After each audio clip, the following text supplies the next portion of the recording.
मैं रेगुलर सफाई कर्मचारी, मेरी तबीयत खराब हो गई, हॉस्पिटल में एडमिट हो गया। 3 दिवालियां कर्मचारियों ने भूखे मार रहे हैं, भूख आज की डेट में। आदमी कहीं चले जाए 2 साल के, या तो आप उस पर कार्रवाई करके उसको खत्म करें। जैसे नमस्कार, आप देख रहे हैं JNN न्यूज़। मैं राजेश्वर चौहान। MCD कर्मचारी और समस्त कोर कमेटी यूनियन का 18 मार्च से सिविक सेंटर पर धरना जारी है। अभी तक कुछ भी ऐसा नहीं हुआ है कि धरना को ख़त्म किया जा सके। मांग उनकी वही है, 240 हाजिरियों पे कर्मचारियों को पक्का करो और जो ठेकेदारी प्रथा है MCD के अंदर उसको बिल्कुल बंद करो, और अगर भर्ती करनी है तो पैरोल पे कर्मचारियों को आप रखो, और जितनी भी मांगे हैं उनके एरियल से लेके बहुत सारी दिक्कतें हैं उन सबको ठीक करो, समाधान करो। इसी के उपलक्ष्य में ये धरना चल रहा है। इसी संबंध में जो MCD कमिश्नर हैं उनसे इस कोर कमेटी के नेताओं ने मीटिंग की। हम मीटिंग में क्या क्या हुआ, आइए आपको इन तस्वीरों के माध्यम से हम मीटिंग रूम की सारी बातें आप तक पहुंचाते हैं। हमारे साथ बने रहें, छोड़े जाते हैं इन तस्वीरों के साथ।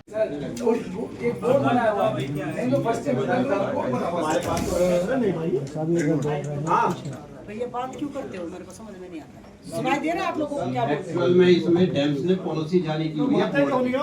अब उसमें 5 मेंबर हैं, तो हमारे पास तो जिस दिन केस आता है हम तो रिकमेंड करके कर देते हैं। अदरवाइज डायरेक्ट पावर उसमें DC और DC के पास है। हमारे पास कोई आता है हम क्वालिफाई करके कर देते हैं कि तो हो जाना चाहिए। भारद्वाज जी और सुनील जी ये कहना चाह रहे, ये बहुत कॉम्प्लिकेटेड मामला है। सुन तो लो भारद्वाज जी, बात तो पूरी सुनो मेरी। 1 मिनट रुको। डेम्स हेडक्वार्टर इसमें चाहे तो एक बोर्ड मंथली मैंडेटरी कर दे जोन के लिए, बहुत बढ़िया, समस्या ही खत्म हो जाएगी। सर एक्चुअल में इन्होंने जो पॉलिसी इशू की है ना हेडक्वार्टर, उसमें ये लिखा हुआ है कि अगर जो 1 साल से 2 साल आदमी लोग आपको बोर्ड के थ्रू हमने फाइन दे रहा है कि तेरे को बोर्ड का एक्चुअल में तुम बोलो तो ठीक है, दूसरा बोलो तो ये है, ये तो है, ऐसी बात करो यार। वो डेलीवेट की पॉलिसी है, इसको देना कि फाइन नहीं दी। आप मुझे रेगुलर आदमी जो है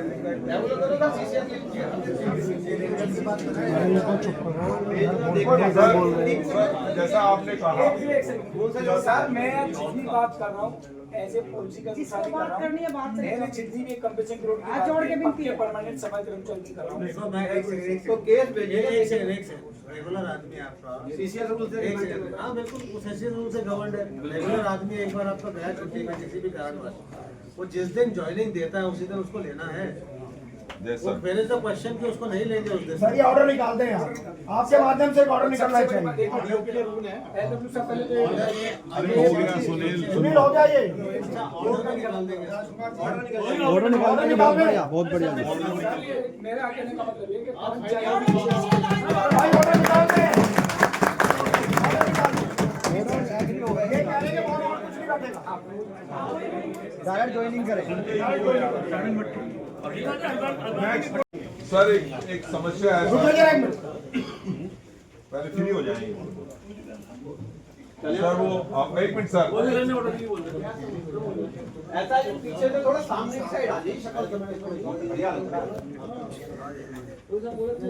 थोड़ा पीछे हो जाए। सुनता नहीं है। ऑर्डर हो गई, ये भी तो होना चाहिए था, तुरंत लिया जाए। ऑर्डर हो गई है, वो कह रहे हैं कि तुरंत लिया जाए एप्लीकेशन लगा के। उसी दिन जिस दिन आप दे रहे हो। इस बात को बढ़ाऊंगा तो इसको करोल बाग के अंदर पॉलिसी की बात करें, करोल बाग के अंदर 1-1.5 साल का टर्मिनेट करती है। आप लोग क्या कर रहे हो? ये सच्चाई है, वो ये सही कह रहे हैं। बोलो 1.5 साल का तुम कह रहे हो। सत्यवान साहब बोलो। सर को पता होना चाहिए ना। जैसे हमारे LW साहब ने बोला, क्या डैम की एक पॉलिसी बना रखी है जो 1 साल से ऊपर के लिए बोर्ड बैठता है। करोल बाग जोन में तो कर्मचारी को टर्मिनेट कर दिया 1.5 साल के अंदर ही। कहाँ की पॉलिसी बना दी आपने? पॉलिसी डैम्स के, लेकिन इस तरह का कोई मामला हमारी नॉलेज में आता तो हमने तो आज तक यार एक कोई मामला कोई है 150 लोग टर्मिनेट कर दिए। कोई रेगुलर एम्प्लॉय था क्या था? सर दोनों था, रेगुलर भी है, वो भी CG पे भी लगे हुए हैं और सब्स्टिट्यूट भी हैं, उनको भी कर दिया। बहुत बढ़िया। कहाँ की पॉलिसी बनी हुई है, कहाँ पॉलिसी में इम्प्लीमेंट कर रहे हो आप लोग? एक सेकंड सुन लो। रेगुलर एम्प्लॉय का अगर इस तरह का केस होता है ना, जो आदमी छुट्टी चले जाए बिना बताए, जी सर, ठीक है, तो उसमें हो सकता है कार्रवाई शुरू होगी, इसको निलंबित, इसको खत्म की जाए नौकरी, तो वो अलग प्रोसेस है। बट जो आप बोल रहे हो कि 1.5 साल तक आदमी आया नहीं और ना डिपार्टमेंट ने संज्ञान लिया जब 1.5 साल के बाद ज्वाइनिंग देता है तो मैं तो जो बोल रहा हूँ ना कि उसको देना चाहिए, जो पीरियड नहीं आया उसको डायस नॉन या कुछ करके करना चाहिए, बाकी सब उसको करें। उसकी तनख्वाह नहीं मिलेगी 1.5 साल के बाद। हाँ, ये होना चाहिए। या उस लीव को रेगुलराइज किया जाएगा, उसके बाद अर्न लीव है या कोई और लीव है उस तरह रेगुलराइज किया जाएगा। दूसरा सर एक दिक्कत सर, है। उन्होंने सर, किसी पॉइंट पर उन्होंने एक बार ही किया। लेकिन देखिए क्या होता है कि कई बार आदमी 1.5 साल के अंदर 1 साल के अंदर चला गया, बिना बताए चला गया, हो सकता है उसका 5 दिन बाद या 2 महीने बाद भी तो कार्रवाई शुरू कर दे कि भाई इस आदमी को जो है डिसिप्लिनरी प्रोसीडिंग शुरू की गया, 2-3 नोटिस निकलते हैं, तो अगर आदमी नहीं मिल रहा है तो हो सकता है उसका एक्शन हो गया। सर ये वो कर्मचारी टर्मिनेट हुए हैं, ये वो कर्मचारी टर्मिनेट हुए हैं करोल बाग में, ना तो जिनके पास कॉल बैक नोटिस ना कोई सोकस नोटिस, और वहाँ के डिप्टी कमिश्नर मिश्रा जी आए और उनको टर्मिनेट करना चालू कर दिया। ये लेबर लॉ के अगेंस्ट है मिश्रा जी के डर की बात नहीं है। लेबर लॉ ने सीसीएस कंडक्ट उसके सीसीएस रूल कौन करता सर। सब्स्टिट्यूट पे सीसी कंडक्ट रूल लागू होता ही नहीं है। है? सब्स्टिट्यूट पे नहीं होता, डेली वेजर पे होता है। मैं रेगुलर वाले की बात कर रहा हूँ, उन्होंने कहा एक रेगुलर हुआ एक डेली नहीं वेजर। सर, मैंने एक मेरे पास कुछ रेगुलर भी है, कुछ सब्स्टिट्यूट भी है, कुछ सीधी वाले भी है। सर अप्लाई इन्होंने अप्लाई भी कर रखा है ऑन ड्यूटी। जब मैं ड्यूटी पे आने जाता हूँ मेडिकल में लगा दिया, सब कुछ लगा दिया उन्होंने, उनको भी टर्मिनेट कर दिया। जिन्होंने अप्लाई कर रखा उनको टर्मिनेट क्यों कर दिया सर? उनको तो ड्यूटी देनी चाहिए। अध्यक्ष जी बोलते रहो ना फिर। इसलिए कह रहा हूँ उनको क्यों, उनका क्या कसूर था जब 5 साल के अंदर कमिश्नर साहब कर रहे हैं उनको उसको बनाना। आपके करोल बाग जोन में कितने ऐसे टर्मिनेट हुए हैं? कम से कम 150-200 लोग हैं। कम 150। हाँ सर केशवपुरम जोन में 42 लोग टर्मिनेट किए गए, ये ऑर्डर है सर। 2 बार टर्मिनेट किया और जबकि इन्होंने अप्लाई कर रखा है, अप्लाई भी कर रखा है। सफाई डेली वेजर्स होंगे ना, और सब्स्टिट्यूट डेली वेजर है सर, दोनों ही है। और इसमें रेगुलर कर्मचारी भी हैं। मैं रेगुलर सफाई कर्मचारी, मेरी तबीयत खराब हुई, मैं हॉस्पिटल में एडमिट हो गया, किसी कारणवश मैंने डिपार्टमेंट को चला नहीं, मैं ठीक हुआ, मैंने एप्लीकेशन दी, अपना मेडिकल दिया, फिटनेस दिया, और मैं चाहता हूँ कि मुझे ड्यूटी में लिया जाए। तो कितने दिन में डिपार्टमेंट कर्मचारी को ड्यूटी में लेगा? आप बताएं। हमें आपसे पूछना सर सालों लग जाते हैं। एक मिनट सर प्लीज, कोई ना बोले कि इसमें सर क्या बताएंगे, हम बताते हैं। आप ही बताइए। देखिए मीटिंग हो रही है कमिश्नर साहब से, हमारे मालिक वो है तो हम थोड़ी से रेगुलर ये तो एम्प्लॉय हम जी हाँ रेगुलर एम्प्लॉइज। एक सेकंड, रेगुलर एम्प्लॉइज मैं मान लो मैं 4 महीने मैं बीमार रहा, अस्पताल में रहा, मैंने सारी अपनी जितनी भी आपने मांगा सारी फॉर्मेलिटी पूरी कर दी, उसके बावजूद आप कितने दिन ऐसे आप जो कहते हैं ऐसे लोग तो ये कहता है कि जिस दिन मैंने एक मिनट सुनिए, जिस दिन मैंने एप्लीकेशन दी मुझे उसी दिन से ड्यूटी पर उसको संजय राइट यही होता है। अरे मेरी लेकिन बड़े दुख का विषय हमारे डिपार्टमेंट को हमेशा कहना कि मेरे को समझ में नहीं आ रहा है चश्मे की वजह तुम बोलो। एक डैमसी डिपार्टमेंट या फिर इसका एक रीजन हम ये मान लें जो मैं समझता हूँ कि सत्य कि वाल्मीकि समाज। बिल्कुल सर देखिए मैं आप पे आरोप नहीं लगा रहा, मैं अपनी जो मेरी भावना में वो आपके सामने प्रकट कर दूँ।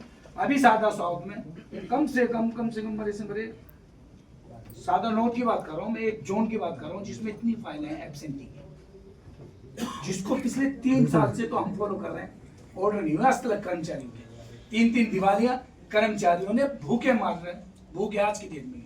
हालांकि मेरा उसमें कोई रिश्तेदार नहीं, लेकिन जब मैं उनकी स्थिति देखता ना सर आंखों में सो जाता है। अगर एक ही परिवार में 2 व्यक्ति परमानेंट नौकर है और वो बीमार है और वो अपने अप्लाई कर रहे हैं, उनके घर में राशन तक नहीं आ रहा, क्या करेगा वो? आप बताइए। एक मिनट सुनिए, उसके बाद भी रोज उन पे कार्रवाई होती है, बोर्ड बैठेगा। अगर मैं एब्सेंट हूँ, बीमार होकर अगर मैं ड्यूटी पे आता हूँ तो किस चीज का बोर्ड चाहिए? उस बोर्ड मतलब हमें ड्यूटी चलाने के लिए बोर्ड की जरूरत ही क्या है? हमने मेडिकल दिया, फिटनेस दी, आप उसे तैयारी कर रहे हो, भाई ठीक है तो तुरंत ड्यूटी पे लेना चाहिए ना उसको। अगर मेरी छुट्टी है तो मेरी सैलरी दे दीजिए। अब हो गया, नहीं है तो ये बताओ आप। अनिल जी बताइए। चलो ये जोनल इशू है, इसमें ऑलरेडी सॉफ्टवेयर इशू है। 1 ईयर तक का डीसी को पावर है, आफ्टर 1 ईयर एडिशनल साहब की पावर है। 2 साल के बाद कोई भी ज्वाइनिंग अलाउड नहीं है। मैंने जो बात करी सर ये 4 महीने नहीं सर ये जो मैं बात कर रहा हूं, नहीं सर, नहीं सर। एक सेकंड आईडीसी साहब तुमने जो बोला सबने नहीं सुना। सुनील मुझे बोलने देगा। सर इसमें जो है मैं ये जानना चाहता हूँ कि अगर आपका रेगुलर एम्प्लॉई 1-2 साल की मेडिकल प्रॉब्लम की वजह से एब्सेंटी रहा, तो आप अगर ज्वाइनिंग देता है तो हम क्यों उसको 2 साल के बाद ज्वाइन करने नहीं देते? अगर आप सारे मेडिकल सर्टिफिकेट दे रहे हैं, आप डायस नॉन करो उस पीरियड को, लीव विदाउट पे करो, देने में क्या दिक्कत है? ये रेगुलर सीसीएस रूल से डेवलप नहीं होते हैं। ये पॉलिसी कहाँ से? हमने बनाई सर। तो ये तो 2 साल आदमी कहीं चले जाए 2 साल के, या तो आप उसमें कार्रवाई करके उसको खत्म करें, जैसे होता है आपका बाकी जगह होता है, अगर नहीं है और लेके आ रहा है और ज्वाइन करना चाह रहा है 2 साल के बाद भी, तो उसका डायस्टॉल उस पीरियड को करके हम क्यों नहीं ले सकते उसे वापस? इवन मेडिकल ठीक है, जिसको और एक सेकंड और जो 3-4 महीने बीमार हो गया उसको तो इमीडिएट ज्वाइनिंग कराना चाहिए।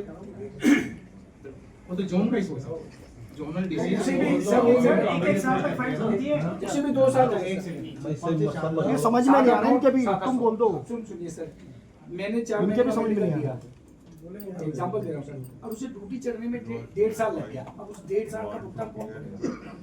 आपको सफाई कर्मचारी के अच्छे भी 1.5 वहाँ साल से उसके बाद वो क्या करेगा? उस 1.5 साल की जो रेगुलर कर्मचारी जो है, रेगुलर की बात कर रहा हूँ सर मैं, नॉट फॉर अगर उसने अपनी चिट्ठी दे दी तो आपको पता है उसको क्या बेनिफिट्स मिलेंगे? वो तो शायद मिलेगा, मिलते हैं ना उसे, बिल्कुल मिलते हैं, लेकिन सर ज्वाइनिंग दे दिया 3 महीने में दे दिया नहीं सर, उसका मीटर अभी यहाँ हमारे एलडब्ल्यू साहब बैठे हैं, कोर्ट का इस बात की गवाह है कि सादा नोट में 1.5-2 साल हो गए सर, उनको ड्यूटी नहीं चला जाए। कोर्ट से लेकिन प्राइम टीवी से मस्त करेगा। यहाँ की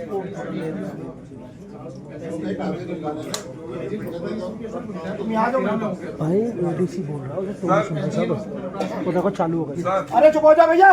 सर इसमें सर एक्चुअल क्या है कि वो ये भी एक पॉइंट फॉर रिव्यू है, इसको भी डिसीजन नहीं सर, इसमें हमारे नेता को एक चीज समझानी नहीं आ रही सर। वो उसका कहना ये है, हमारे नेता का, सुनील बैठ जाओ, तो ये कहना सर जैसे बीमार हुआ 1 साल के लिए, 1 साल के बाद ही सर उसने अपने सारे पेपर तो ये थी सारी तस्वीरें, आपने सब कुछ सुना, कर्मचारियों ने क्या कहा, कमिश्नर साहब ने क्या कहा, यानी कि अभी तक असमंजस में ही है सारी चीज़ें, समाधान नहीं हो पाया। अब देखना ये है क्या ये धरना ऐसे ही चलता रहेगा या वाकई इसको ख़त्म कराएंगे कमिश्नर साहब।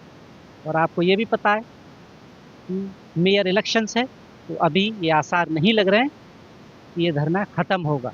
आखिर क्यों एमसीबी कर्मचारियों के इतनी सारी दिक्कतें हो रही हैं, क्यों मैनेजमेंट ठीक नहीं कर रहा? आप बने रहें हमारे साथ। अगर आपको स्टोरीज अच्छी लगती हैं तो लाइक शेयर कमेंट ज़रूर करें, और हमें कमेंट में ये बताइए कि क्या क्या जो बातें हुई हैं वो सही हैं, किसने क्या कहा, ये हमें ज़रूर बताइए। धन्यवाद।